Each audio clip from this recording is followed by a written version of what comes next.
People love challenging themselves to eat crazy spicy foods to see if they can handle it.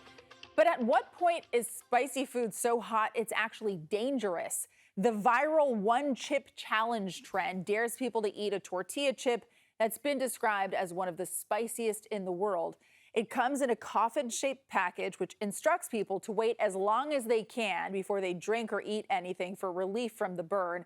And then they want them to post their reactions online. Videos show people gagging, begging for water, coughing, basically struggling all around. But Pocky, the company that makes the chip, just pulled it from store shelves today after the death of a 14-year-old boy from Massachusetts. Tonight, his family is blaming the one-chip challenge. Last week, Harris Holowolobaugh fainted at school after eating one of those same chips. A few hours later, he passed out. He was rushed to the emergency room, and he died. The family says before that, he was healthy. He played basketball, wasn't allergic to anything. We still don't know the official cause of his death, but his parents want this challenge to be banned. No pre-existing condition, not to my knowledge. We've been having sleepless nights,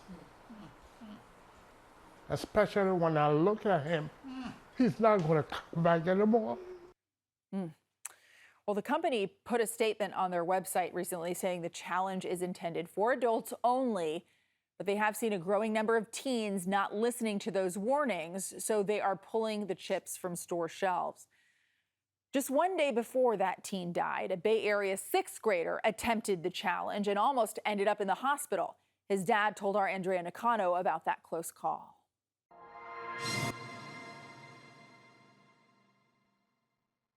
This is the chip that's creating all the craze. One chip in a coffin-shaped box guaranteed to shock your taste buds. John Pettigo didn't initially know that his son took the challenge and quickly got a call saying his son was poisoned at school. And all these things are going through my head. Who poisoned him? Who could have given him something like that? The panic subsided when he reached the school and found out what really had happened. Administrator said, "Oh, he participated in the one chip challenge."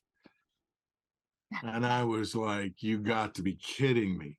Is that what this is? His son Jack says after eating the chip, he started breathing heavily. Then the vomiting began. When I ate the chip, it was really spicy and all. So then when it was gone, I felt fine. Then I was sick. I was in the office. And when my stomach started hurting, my hands were like stuck in this position. I couldn't move them, and I could like barely open them up. It felt like they weren't even my hands. The Pettigos are thankful that it wasn't worse, especially after hearing about the teen's death in Massachusetts that is possibly linked to the one chip challenge. I would want to just spread awareness to other parents who might see this stuff or hear their kids talking about it or see the TikTok stuff, and make aware that it's not for kids. As for Jack, there is no way he's ever doing the challenge again. Lesson learned.